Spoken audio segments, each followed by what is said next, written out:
Long ago, when the forests were thick with mystery and the rivers sang songs to the moon, there lived a man named Oba. He was tall, broad-shouldered, and known for his unmatched skill as a hunter.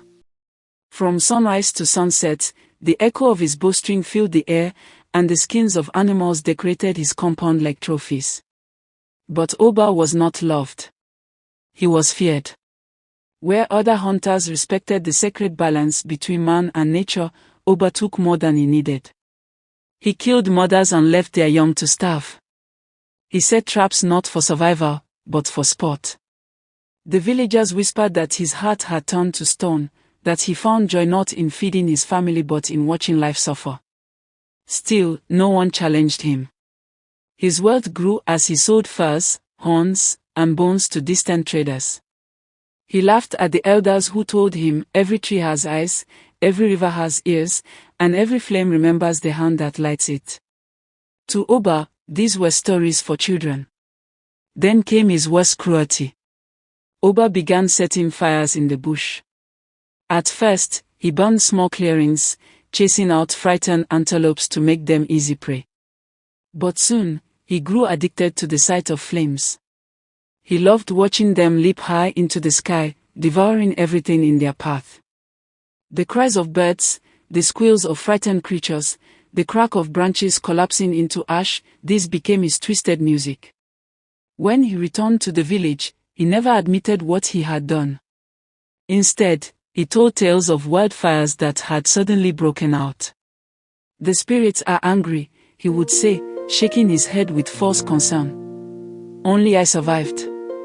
The villagers, unaware of his lies, began calling him the hunter who cried fire. But the forest remembers.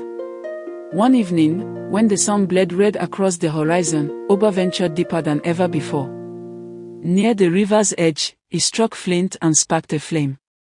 The dry grass caught quickly, and soon the fire roared, devouring tree after tree. Oba threw back his head and laughed. Yet as he turned to leave, he noticed something strange. The fire did not crackle as usual. It moved slower, as though it had become aware of itself. The smoke rose not into the sky but curled downward, thick and heavy, forming shapes, faces twisted with rage. The ground shook, and the river hissed, as though boiling with anger.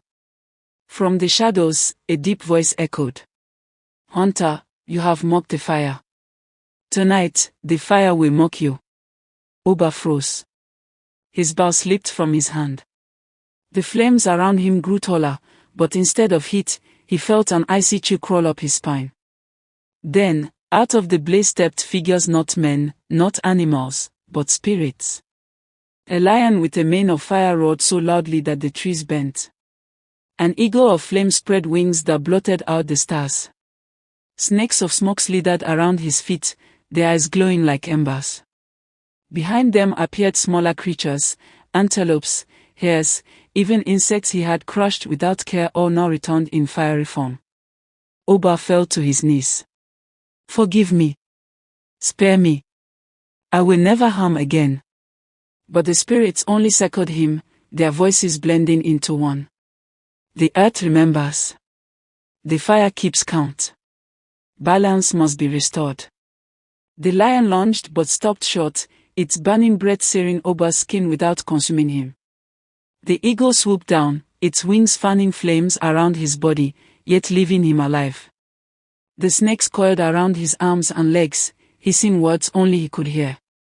Every cruelty he had committed played back in his mind, the cries of starving cubs, the forest reduced to ash, the villagers deceived by his lies. Oba screamed, covering his ears, but there was no escape. At last, the flames pulled back. He was not dead, but forever changed. His hair had turned white as moonlight, his once proud eyes now wide with fear. When he stumbled back to the village at dawn, the people gasped. He looked as though he had aged 30 years overnight. From that day, Oba never hunted again. He flinched at the sight of sparks. He trembled whenever someone lit a cooking fire. Children whispered that at night he still heard the voices of the spirits. "The fire is watching," he muttered to himself, "the fire is waiting." The villagers learned through him a lesson they carried for generations. That cruelty always returns to its master. That lies will one day burn the tongue that speaks them. And that the fire, once mocked, may one day answer back. The hunter who cried fire lives on as a warning: respect the earth, honor the balance, and never let cruelty blind you to the spirits who guard what we take for granted.